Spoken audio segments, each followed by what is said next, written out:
어떤 자매님이 매일매일 미사에 참여하셨습니다. 그런데 그 자매님은 늘 웃는 얼굴이었어요. 그래서 보는 사람으로 하여금 참 행복하게 만드는 그런 분이었습니다. 미사를 할 때면 저도 그분을 보면서 많은 힘을 내곤 했죠. 사람이 표정에서 많이 영향받죠. 우리가 말이나 행동보다도 가만히 웃어주는 미소 안에서 얼마나 많은 위로와 힘을 얻습니까? 또 찡그리고 있는 얼굴, 무표정한 얼굴 안에서 때로는 상처를 받기도 하고 힘들어지기도 하죠. 그래서 여러분들이 미사할 때도 마찬가지예요. 그냥 웃으면서 미사에 집중하는 분들은 주례하는 사제에게도 기쁨을 줍니다. 근데 딴짓하거나 찡그리고 있거나 그러는 분들을 보면 어떤 생각이 들 것 같아요? 아니 왜 오셨지? 이 시간에 그냥 집에서 잠이나 자시지? 라는 생각이 들 때도 있어요. 저도 인간인지라 영향을 받는데 사람의 행동이라는 것은 많은 것들을 담고 있을 수밖에 없어요. 어떤 분들은 그래요. 미사 시간에 딴 거 하면서 자기는 집중한대. 이건 말이 되지 않아요. 미사 시간에는 온전히 하느님만 바라봐야만 집중하는 것이 대부분 사람들의 어떤 패턴 아니겠습니까? 그렇지 않아요? 여러분들도 자식들 키우면서 벌써 뒷꼭지만 봐도 알죠? 요 놈이 어떤지를. 그러면서 맨날 아니라고 핑계대지만 이미 부모는 다 알고 있지 않습니까? 인간이라는 존재는 그렇다는 거죠. 만약에 그렇지 않다면 어떤 사람은 화가 나면 웃고 기쁘면 운다? 물론 너무 기뻐서 울 수도 있지만 공통적이죠. 좋은 일이 있으면은 얼굴에 뭐가 펴요? 웃음꽃이 핍니다. 근데 기분 나쁜 일이 있으면 표정이 어떻게 변해요? 그렇죠. 그 이유가 뭘까요? 나중에 말씀드릴게요. 다 이유가 있습니다. 표정이라는 것은 안에 있는 것을 드러내기 때문에 그래요. 그래서 웃음 치료 같은 것들은 표정을 바꿈으로 인해서 안에 있는 것을 바꿔줘서 치료가 가능하게 만드는 것도 우리가 요새 많이 쓰는 그런 방법 중에 하나라는 거죠. 그래서 제가 여러분들에게 표정으로 사람을 살려라 자꾸 말하는 것은 다른 사람을 살리는 것도 있지만 누가 살기 때문에? 내가 살기 때문에 그래요. 그래서 하느님 앞에서도 계속 미소를 지으면 감사함을 하느님께 말씀드리면 내가 건강해진다는 거죠. 어쨌든 그 자매님은 늘 그렇게 미소로서 다른 사람들에게 기쁨을 주는 그런 분이었습니다. 얼마나 이뻐 보이는지 몰라요.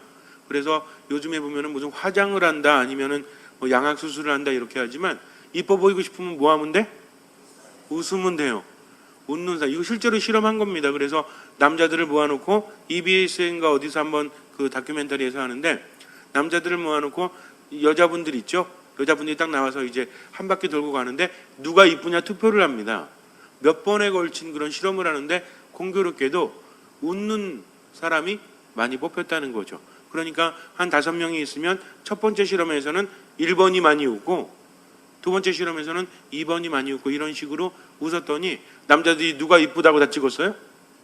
물론 개인적인 취향은 있지만 웃는 사람이 점수가 높았다고 하죠. 아무리 이뻐도 웃지 않으면 이뻐요, 안 이뻐요? 물론 옛날 중국에 서시라는 여인이 있어서 눈썹을 찡그리기만 해도 이뻤다. 그래서 동네 여자들이 다 따라했다가 아주 큰 코 다친 적이 있어요. 그래서 근데 그 서시라는 여인은 왜 그랬어요? 위아수병이라는 것이 있어서 병이 있기 때문에 찡그린 거죠. 근데 다른 사람들은 보고 따라하는 그 찡그리니까 원래 엄청나게 이뻤기 때문에 그래서 너무나 이뻐가지고 뭐 물고기가 숨었다고 하지 않습니까? 그리고 달도 이렇게 뭐 홍조를 띄웠다는 말도 있고 어쨌든 그렇게 이뻤기 때문에 찡그리니까 그것마저도 이쁘다고 했더니 다른 사람들이 따라했다가 욕만 바가지로 먹었죠. 여러분들도 그렇잖아요. 되게 멋있는 척하면 어때요? 아주 보기가 싫어요, 그죠? 그러나 중요한 것은 웃는 사람들이 많이 이쁠 수밖에 없다는 거죠. 웃는 사람들이 좋은 점수를 받을 수밖에 없어요. 저도 마찬가지입니다. 제가 미사를 하다 보면 신자들이 여러분들이 어떻게 하고 있는지 제가 모를 것 같아요? 다 알아요. 저는 이 눈이 붕어 눈이기 때문에 이렇게 하고 있어도 저쪽도 다 보여요. 그리고 대부분 비슷한 자리에 앉아 계시기 때문에 그래서 가끔은 신경 쓰일 때가 있어요. 아니 성당까지 와서 왜 저러실까? 거룩한 미사에 온전히 머물라고 얘기했는데 그래서 제가 다른 건 몰라도 어떤 거에 대해서 굉장히 민감하죠? 저는 민감한 남자가 아니라 민감한 신부예요.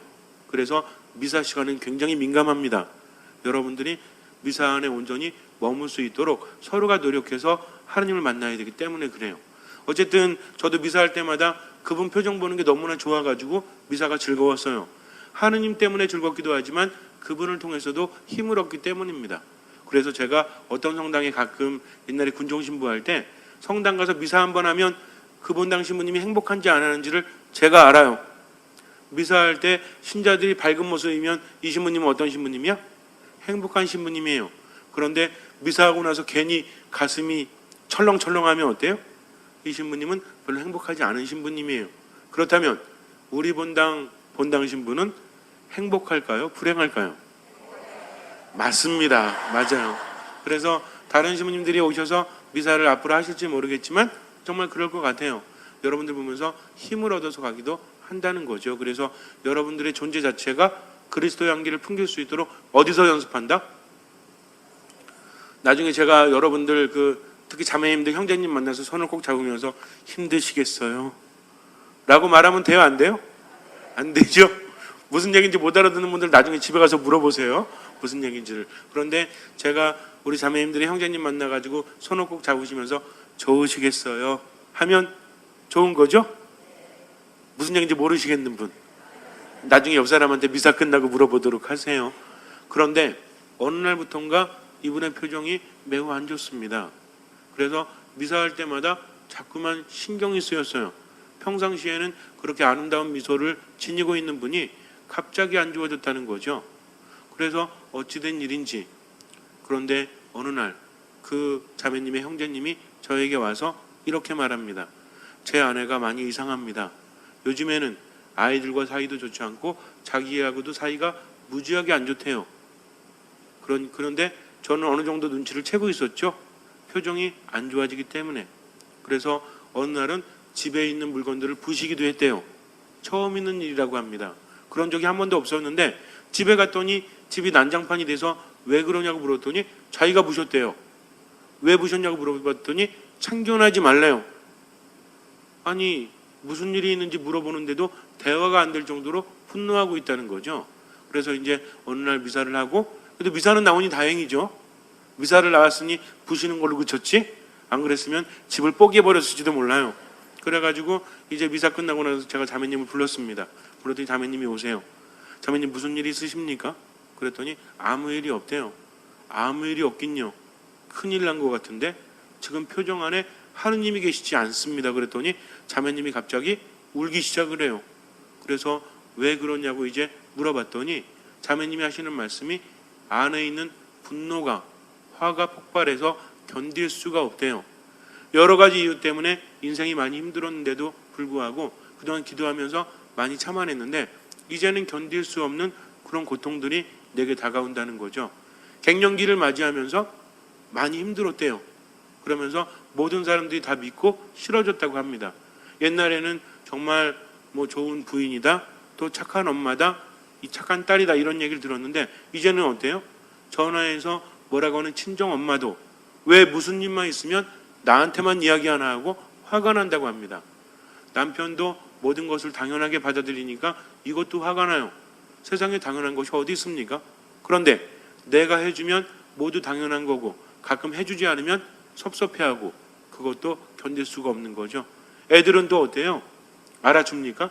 세상에서 가장 안 알아주는 사람이 누구예요? 자식들이죠, 그죠? 근데도 배우자보다 자식이 더 미워요? 아닌 것 같아. 사람은 참 주관적인 것 같아요. 근데 자식들도 밉대요 이제. 왜? 맨날 달라고만 하지 엄마가 아파도 엄마가 힘들어도 신경 쓰지 않는다는 거죠. 또 어느 날 몸살이 걸려가지고 누워있는데 딸이 들어오더니 그러더래요. 엄마 밥 줘 그러더래요. 말만한 년이 지가 챙겨 먹어도 충분한 그런 니은이 엄마는 아파 죽겠는데 밥을 달래. 그러니 갑자기 화가 납니다. 너는 손이 없니 발이 없니? 라고 말을 했다고 합니다. 엄마 왜 그래? 평상시 같지 않아. 이 말에 더 화가 났대요. 평상시에 엄마가 그렇게 바보 같니? 아니 엄마 무슨 말을 그렇게 언제 바보 같다고 그랬어? 밥 한 번 달랬다가 맞아 죽겠네. 맞아 죽어? 엄마가 평상시에 널 때리기나 했니? 아니 엄마 오늘 왜 그래? 이상해. 그래 엄마 이상하다 하면서 이제 폭주하기 시작을 한 거죠. 견딜 수가 없었다고 합니다. 어떤 이유 때문인지 몰라요. 그동안 살아온 모든 것들이 억울하고 답답하고 그리고 한스럽다고 합니다.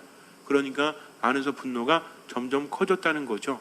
그것이 어느 날 아무도 없을 때 폭발했대요. 그래서 집에 있는 가구들을 다 부수어 버렸다고 합니다. 완전히 부숴버린 건 아니겠죠. 이리저리 뭐 때려 부실 만한 거 때려 부시고 그렇게 어지러웠겠죠. 그리고 치우지 않았대요. 그랬더니 남편이 들어와서 아이들이 들어와서 난리가 난 거죠. 그러면서 왜 그러냐고 위로하기 시작합니다. 엄마 그러지 말라고, 엄마 사랑한다고. 근데 더 화가 나더래요. 평상시에 좀 그러지. 이제 와서 그렇게 하는 것이 내가 역할을 못하니까 다들 저러는구나 하면서 이제는 곡해하기 시작을 합니다. 분명히 머리로는 알아요. 그러나 가슴으로 받아들이지 못해요. 이제 와서 저러는 이유가 뭘까? 원래는 엄마 사랑한다고 여보 미안하다고 하면 보통은 어떻게 돼야 돼요? 내가 미안하다고 그렇게 하면서 잠재워줘야 되는데 그러는 꼴도 보기 싫다는 거죠. 이해가 되십니까? 대답은 하고 싶은데 대답을 하면 안 될 것 같아서 대답하지 못하고 그래가지고 미사 나오지 않으면 죽을 것 같아서 그나마 미사는 나오는데 성체도 모시지 못하고 그러니까 제 눈에는 더 띌 수밖에 없죠. 왜? 매일 미사 나오시는 분이 그렇게 웃으시면서 미사했던 분이 이제는 표정도 어두워지고 성체도 모시지 않는다? 문제가 있는 겁니까? 없는 겁니까? 있다는 거죠. 그래가지고 얘기하는 내내 제가 겁났어요. 왜? 나한테 분노를 폭발하면 어떻게 하나? 그랬는데 저에게는 그러지 않았어요. 그러면서 제가 이야기했습니다. 자매님, 왜 그런다고 생각하십니까? 그랬더니 자신도 모르겠대요. 자매님이 여태까지 하느님 안에서 쌓아둔 모든 것들이 이제 불길이 일어나서 모두 태워지기 시작합니다. 불이 얼마나 무서운지 아십니까? 불이 나면 어떤 현상이 일어나죠? 모든 것들을 태워버리죠. 불이 나면 시야가 좁아집니까? 넓어집니까? 보이는 것들이 많아져요? 적어져요? 우리들은 많다고 생각하죠. 불이 화나니까. 그러나 산에 불 나면 불만 보여요. 나무는 보이지 않습니다. 왜? 다 태워버리기 때문이죠. 불은 빨라요? 느려요? 굉장히 빠릅니다. 그러니까 생각도 빠를 수밖에 없고 판단도 빠를 수밖에 없다는 거죠. 그러면서 모든 것들을 태워버리는데 태워버리고 나면 모든 것들이 사라지고 만다는 거죠. 내 안에 불길이 일어나면 그 누구도 끌 수가 없어요. 모든 것들을 태워버리기 때문입니다. 얼마나 힘든지 몰라요. 근데 안에서 불이 났으니 이것을 끄기 위해서 노력을 하겠습니까? 안 하겠습니까? 한다는 거죠. 하다 보니까 모든 에너지가 얼로 들어가요. 내 안에 들어가서 불을 끄고자 하지만 여러분 한번 생각해 보세요. 불을 끄려고 해도 제대로 된 방법으로 꺼야지 그렇지 않으면 불길은 더 거세진다는 거죠. 불이 막 나고 있는데 거기에다 나무 집어 던지면 어떻게 해요? 불은 더 커질 수밖에 없다는 거죠. 우리가 불났는데 기름 붓는다고 하죠. 기름 부으면 어떻게 해요? 확확 더 타오르지 않습니까? 그러니까 이분은 끄기 위해서 노력하고 있지만 이분이 하는 모든 노력조차도 불길은 그것을 먹이 삼아서 더 커지고 있다는 거죠. 그러니까 안간힘을 쓰니까 표정조차도 어떻게 돼요? 내 안으로 들어가고 있다는 거죠. 그래서 어려운 일이 있거나 슬픈 일이 있거나 화가 난 일이 있으면 표정 관리가 안 될 수밖에 없어요. 모든 에너지를 안으로 써야 되니까. 웃는 데는 에너지가 필요합니까? 안 필요합니까? 웃는 데도 에너지가 필요합니다. 근데 찡그리는 거는 저절로 돼요. 한번 집에 가서 나중에 한번 해보세요. 웃을 때 에너지가 더 많이 드는지 찡그리는 게 더 많이 드는지. 원래 우리들의 어떤 표정이라는 것들은 웃을 때는 어때요? 모든 걸 올려야 되죠? 찡그리는 거는 내리면 돼요. 올리는 게 힘들어요? 내리는 게 힘들어요? 올리는 게 힘들어요. 근데 안으로 에너지를 다 쓰다 보니까 표정이 어떻게 되는 거예요? 자꾸만 내려가고 침울해지죠. 그러니까 삶이 얼마나 힘들어지겠습니까? 점점 불길이 커져서 이제는 막을 수가 없다는 거죠. 세상 탓도 많아요. 요즘이 그래요. 하느님께서 만드신 그대로 사람들을 살지 않잖아요. 다 파괴해버리죠. 집을 짓냐고 파괴해버리고 그렇지 않습니까? 그러다 보니까 사람들이 영향을 받아야 안 받아요. 옛날 여러분들 어렸을 때 특히 어르신들은 아토피 이런 거 들어보셨어요? 아토피라는 거 있지도 않았죠. 나중에 알게 됐죠. 아토피란 게 이런 거다. 근데 아토피에 걸린 아이들은, 사람들은 어떻게 하면 낫는지 아세요? 산에 가서 한 달만 살아봐. 그러면 다 난대요. 이렇게 점점 자연으로부터 멀어지면서 병들이 많이 생깁니다. 근데 우리는요, 더 큰 거를 놓치고 있다는 거죠. 아토피 같은 육체적인 질병뿐만 아니라 자연이 사라지니까 마음의 병이 들 수밖에 없죠. 인간은 쉬고 싶어 합니다. 회귀 본능이라는 것이 있죠. 보통 연어들이 뭐 회귀 본능이 있어가지고 죽을 때 되면 어디로 간다? 자기가 태어난 곳을 향해서 거슬러 올라간다고 하지 않습니까? 근데 인간 안에도 회귀 본능이 있어요, 없어요? 있다는 거죠. 가끔 누구 보고 싶어요? 엄마 보고 싶죠? 엄마 보고 싶은 것이 회귀 본능의 첫 번째라는 거죠. 왜? 나는 엄마로부터 나왔기 때문입니다. 물론 엄마하고 별로 사이가 안 좋은 분도 있어요. 제가 말씀드리는 것은 보편적인 것을 이야기하는 겁니다. 그래서 엄마가 보고 싶다는 것은 무슨 얘기예요? 지금 힘들다는 얘기죠. 그래서 울 때 다 뭐라 그러고 울어요? 엄마 그러면서 울잖아요. 그 자매님도 이야기하다 보니까 제가 슬쩍슬쩍 건드려 주니까 이제 어떤 인지치료 같은 것 하기 위해서 또 여러 가지 상담 치료하기 위해서 건드리는 경우가 있어요. 안에 있는 것들을 꺼집어내야 되기 때문입니다. 이 물주전자에 물이 막 끓고 있잖아요. 그래갖고 막 넘치고 막 이게 터지려고 그러면 어떻게 하면 돼요? 뚜껑을 좀 열어놓으면 되죠. 마찬가지예요.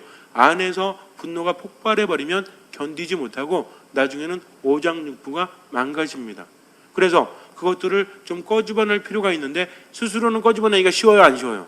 이게 어려워요. 그러니까 전문가들이 옆에서 도와주는 거죠. 상담이라는 것은 어떤 분들이 그래요. 잘 들어주면 상담이라고. 근데 잘 들어주는 기술이 얼마나 어려운지 아십니까? 그냥 듣는 게 아니에요. 상대방에게 공감하면서도 동감되면 안 돼요. 이게 중요합니다. 동감하면 그때부터 상담은 힘들어져요. 공감과 동감의 차이가 뭔지 아세요? 예를 들어서 우리 그런 거 있죠. 며느리들이 모여가지고 시어머니 얘기를 해요. 그러면 아 그래 나도 이해해. 이거는 공감이에요. 근데 아니 어떻게 그럴 수 있지 하고 벌벌 떨면 이거 뭐예요? 이거 동감이에요. 이게 위험합니다. 시어머니들이 모여가지고 며느리 얘기할 때도 아유 그 집 며느리도 그래? 우리 며느리도 그래. 이건 공감이에요. 근데 이런 쳐죽이려면 이건 어때요? 이거는 동감이에요. 그때부터 위험해집니다. 내가 뭔가 마음으로 느끼면 이게 동감이라고 그래요. 그래서 상담이라는 것은 절대로 동감하면 안 돼요. 공감하면 도와줄 수 있지만 동감하면 위험해지기 때문입니다. 그래서 이 자매님의 이제 안에 있는 화를 꺼집어내야 되니까 화라는 것이 한국인의 고유의 병이라고 그래서 실제로 등록이 됐죠. 전 세계적으로 화병이라는 것이 등록이 됐대요. 그래서 한국인 고유의 질병이다라고 해서 어떤 스트레스가 바로 화라는 거죠. 근데 일맥상통하는 게 있습니다. 스트레스라는 것도 다른 것들을 태워버리죠. 근데 문제는 뭐냐면 엄청나게 분노하고 또 이렇게 한다고 해서 가장 손해를 보는 것, 가장 건강을 잃어버리는 것은 누구입니까? 내 자신이라는 거죠. 그래서 표정이라는 것이 상당히 중요해요. 그래서 우리의 얼을 담는 글이 바로 얼굴이지 않습니까? 여러분들 가끔 내 상태 체크해 보시려면 한번 이렇게 거울을 한번 보세요. 내 표정이 어떤지. 얼마나 무서운지 몰라요? 아니 내 표정이 이랬단 말이야? 특히 부부싸움 할 때 저는 그걸 권해요. 비디오 촬영하면서 한번 해보라고. 자 이제 당신이 말할 차례야. 딱 이렇게. 그러면 상대방보다 내 표정이 얼마나 무서운지 그때서야 깨닫게 됩니다. 근데 제가 안타까운 것은 이게 참 제가 판단하는 것은 아닌데 성당에서 제가 그동안 와가지고 1월 달에 와서 이제 9월 달이 됐죠. 여러분들의 표정이 3분의 1은 변하셨어요. 진짜 제가 느낍니다. 근데 아직도 몇 분은 안 변해요. 근데 그분들의 행동을 보면 저항적인 행동을 상당히 많이 합니다. 미사 시간에 보면 안 그럴 것 같아요. 여러분들 예를 들어서 애들한테 뭐라고 그러는데 애들이 갑자기 막 고개 숙이고 딴짓하죠. 이거 뭔 얘기예요? 듣기 싫다는 얘기예요. 이거 저항하는 겁니다. 예를 들어서 여러분들이 뭐라고 이야기하는데 배우자가 이렇게 해요. 이렇게. 이거 무슨 얘기예요? 듣기 싫다는 얘기죠. 특히 자매님들이 바디랭귀지 상당히 강하죠. 그래가지고 별로 마음에 안 드는 남자가 옆에 오면 어때? 몸이? 글로 갈 것 같아요? 아니면 딴 데로 갈 것 같아요? 아주 솔직해요. 남자들보다 여자들이 굉장히 솔직해가지고 싫은 사람 있잖아요. 꼭 티를 내. 몸이 살짝 딴 데로 간다는 거죠. 이런 게 있습니다. 마찬가지예요. 어떤 결정적인 데서는 그런 반응들이 온다는 거죠. 근데 고집이 엄청나게 세가지고 아직도 안 변하는 분이 있어요. 그런 분들 가족은 무지하게 힘들 겁니다. 그러나 누가 더 힘들어? 본인이 더 힘든 거죠. 빨리 깨달으세요. 주님 안에서 빨리 치유되시기 바랍니다. 그렇지 않으면 사람 잡아요. 가족 잡고 주변 잡고 나 잡습니다. 내 안에 있는 불길이 일어나면 나도 끌 수가 없기 때문이죠. 저는 그런 말 하고 싶어요. 현대인이 화병을 앓고 있는 것 중에 이유 중에 하나가 뭐냐면 바로 하느님 안에 머물지 못하니까 점점 그렇게 되는 거죠. 화가 나면 성당에 오고 싶어요? 안 오고 싶어요? 내가 화가 나가지고 성당에 빨리 가서 하느님께 치유받아야 되겠다? 이 사람은 괜찮은 거예요. 근데 하느님 앞에 나서기가 두려운 거죠. 하느님 앞에 나서기가 왠지 싫어요. 왜 그래요? 내 안에 분노를 일으키는 것은 사탄이기 때문에 그래요. 이게 얼마나 쉬운 방법인지 몰라요. 그래서 태울 것만 기다리고 있습니다. 기회를 노리고 있다가 기회가 있으면 완전히 태워버린다는 거죠. 그러니까 분노하게 만드는 그 원인은 사탄이 주장하는데 나는 그것도 모르고 거기에 모든 것을 맡기고 태워버리고 있으니 얼마나 큰 문제가 되는지 몰라요. 요즘에 어떻습니까? 사람들이 굉장히 불친절하죠. 어디 가든지 화가 나 있잖아요. 그러니까 뭐 마트 같은 데 가서도 서로 웃으면서 지나갈 수 있는데 왠지 좀 시비 붙으면 굉장히 커지지 않아요? 제가 볼 때는 굉장히 화가 난 세상 같아요. 차 타고 가다가도 좀 잘못하면 어때? 안에서 욕은 다 하죠. 근데 문제는 뭐 문 열고 하잖아. 제가 저번에 봤더니 어떤 이렇게 여자분이신데 초보 운전인 것 같아요. 이렇게 오시는데 자꾸 초보 운전이니까 1차선으로 가야 돼? 2차선으로 가야 돼? 2차선으로 가야 되죠. 근데 한 40km로 가면서 1차선으로 가고 있는 거예요. 그러니까 뒤에서 빵빵거리고 난리가 났죠. 근데 저는 이런 생각을 해요. 40km로 달리면서 2차선이 아닌 1차선으로 달리고 있는 초보 운전 자매님의 마음은 과연 어떨까요? 편할까요? 그런 생각하십니까? 여러분들은 40km로 1차선 가면 편안하세요? 옆에서 빵빵거리고 가면 기분 좋아 이래요? 얼마나 힘들겠어요 지금. 제가 볼 때는 깜빡이 켜는 것도 모르는 거야 지금. 들어가고 싶은데 몸이 굳어가지고 보면 이거 있잖아요. 이거 딱 붙어가지고 이러고 있어요 이렇게. 저는 바로 뒤니까 잘 보이는 거죠. 근데 제 뒤에 있던 차가 중앙선을 넘었어요. 열받는다 이거죠. 그래가지고 그 앞으로 가더니 끽 섰습니다. 그러니까 자매님이 깜짝 놀라가지고 브레이크를 밟았죠. 그 뒤에 또 브레이크 저 밟았죠. 또 밟았죠. 한 10대가 섰어요. 그랬더니 내리더니 막 가더니 삿대질하면서 욕을 하는 거야. 근데 더 웃긴 건 뭔지 아세요? 제 뒤에 있는 사람들이 그러더니 저런 미친 니은 뭐 이런 거 있잖아요. 누굴 욕해요? 그 남자를 욕하고 있는 거죠. 그러니까 상황이 지금 뭡니까 이게? 분노가 분노를 낳고 분노가 분노를 낳고 있는 거죠. 대상이 없어요. 분노가 일어나고 있다는 겁니다. 한번 생각해 보세요. 화가 나게 한다고 해서 이 중앙선을 넘어서면 돼요, 안 돼요? 안 된다는 거죠. 근데 자기는 무슨 짓을 하는지 몰라? 이 자매님이 잘못한 건 뭐 있습니까? 늦게 간 잘못변이 없어요. 근데 이 사람은 지금 어떻게 했어요? 중앙선을 넘어가지고 앞에 순이하고 뒤에 있는 10대를 다 세웠죠? 그럼 누가 더 못된 짓 한 거야? 근데 이 사람은 자기가 잘못했다기보다는 그 자매님한테 화를 내고 있어요. 그래가지고 제가 이제 로만 칼라를 쫙 뺐습니다, 이렇게. 근데 그때 당시엔 또 제가 머리가 이제 스포츠였거든요, 군종 신부니까. 그래가지고 빼면은 와이셔츠가 어떤 색이야? 까만색이죠? 그 까만색이 주로 누가 그렇게 입어요? 예. 지읒, 피읒 아저씨들이 그렇게 입죠. 그래가지고 제가 선글라스를 딱 끼고 딱 내렸어요. 웬만하면 가시지? 그랬더니 저를 딱 보더니 깜짝 놀라가지고 이렇게 그러더니 이렇게 가더라고요. 저 이런 생각을 합니다. 그러니까 결국 뭐예요? 자기가 그렇게 화를 내고 있음에도 불구하고 더 무서울 것 같으니까 도망간다는 거죠. 얼마나 비참해집니까? 분노라는 것은 이렇게 자기를 망가뜨리고 다른 사람을 망가뜨리면서도 자기를 못 본다는 거죠. 그럼 이 사람이 집에 가가지고 화를 내겠습니까? 아니면 웃겠습니까?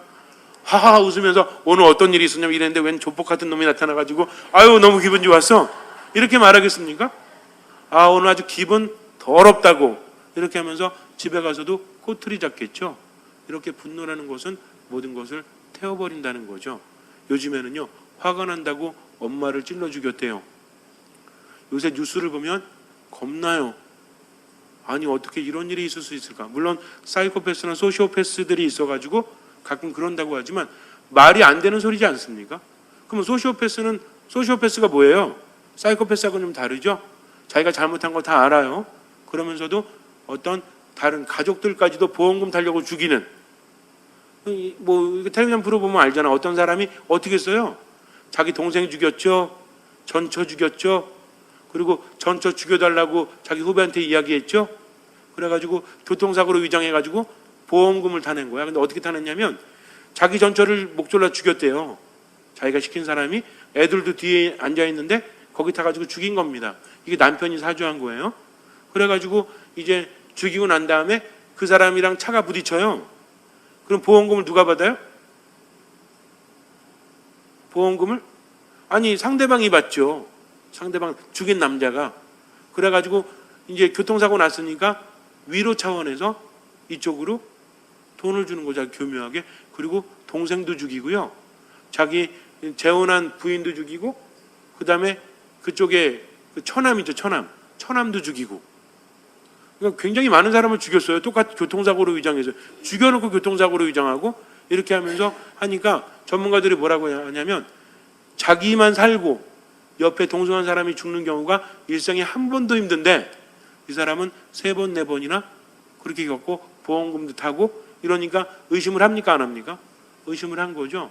그래가지고 잡혀가지고 이 사람이 이제 지금 형을 살고 있잖아요. 텔레비전 보셨어요?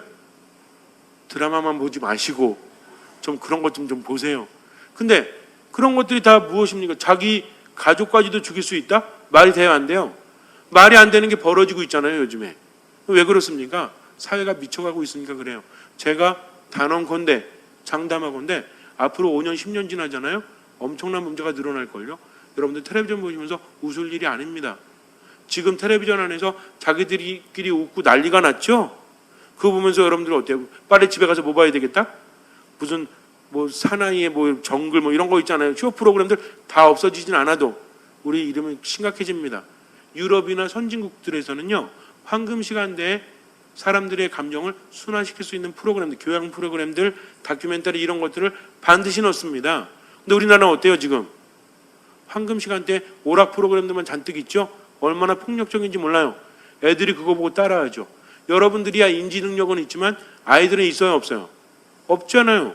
그러니까 그거 보면서 그냥 즉흥적인 대로, 감정적인 대로 표현하지 않습니까? 그러니까 엄마한테 어느 날 뭐라 그래? 죽여버릴 거야. 이런 얘기 아이들이 하니까 엄마 깜짝 놀래가지고 어디서 배웠냐고. 애가 나쁜 거 알고 하겠습니까? 이제 몇 살짜리 애가? 모르니까 따라하고 있다는 거죠. 이게 얼마나 심각한지 몰라요. 그래서 앞으로 5년, 10년 있으면 범죄가 많아질 수밖에 없는 것이 주변 환경이 그래서 그래요. 배려하는 거 가르치지 않습니다. 한 사람 바보 만드는 게 얼마나 쉬운지 몰라요. 요즘에 학교에서 왕따 문제 많이 이야기하죠. 20, 30명 되는데 왕따 시키죠. 텔레비전에서 왕따 시키고 있잖아요. 그거 보고 자란 애들이 왕따 안 시키겠습니까?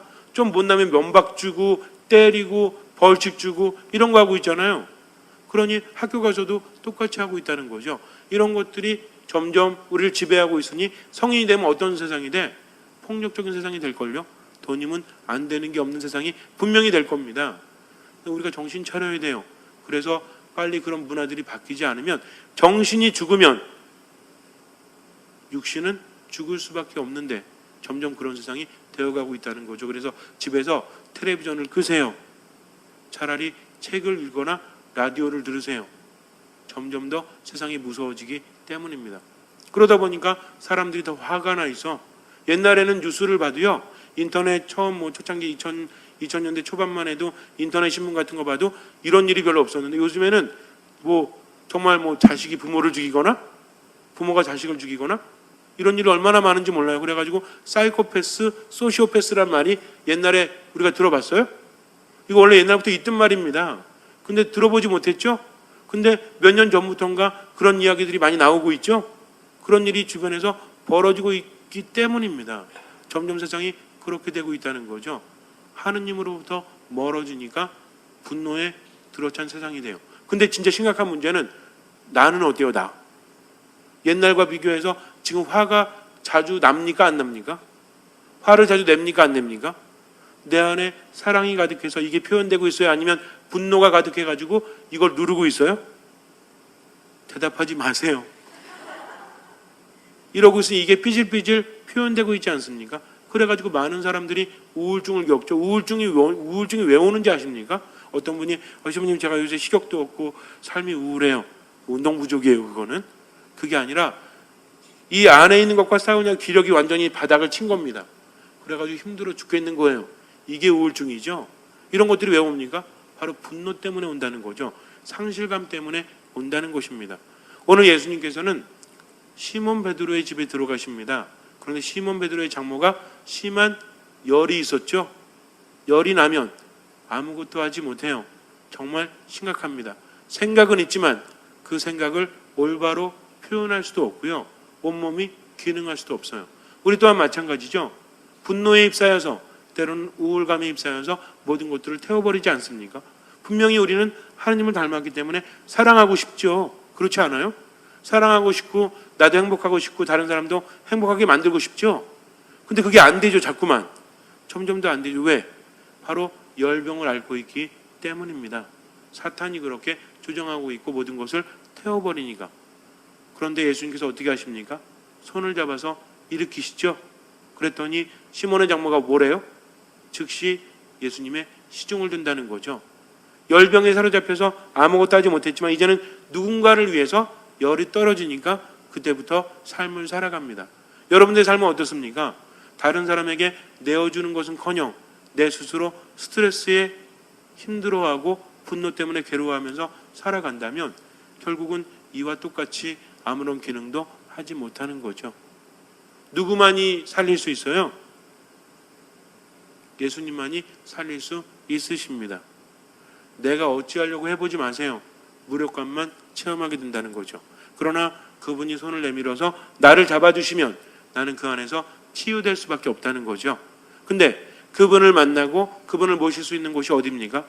이 거룩한 미사라는 거죠. 그런데 제가 어찌 미사를 강조하지 않을 수 있겠습니까?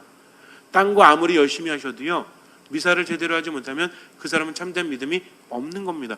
모든 것을 멈추고 주님만 바라보면서 그분의 말씀을 들으면서 아, 그렇게 해야 되겠구나 하면서 주님을 모시는 사람만이 주님으로부터 치유받을 수 있죠. 치유받고 힘 생기면 얼굴에 뭐가 드러나요? 그렇죠. 미소가 드러나고 하는 게 뭐합니까? 감사한다는 거죠.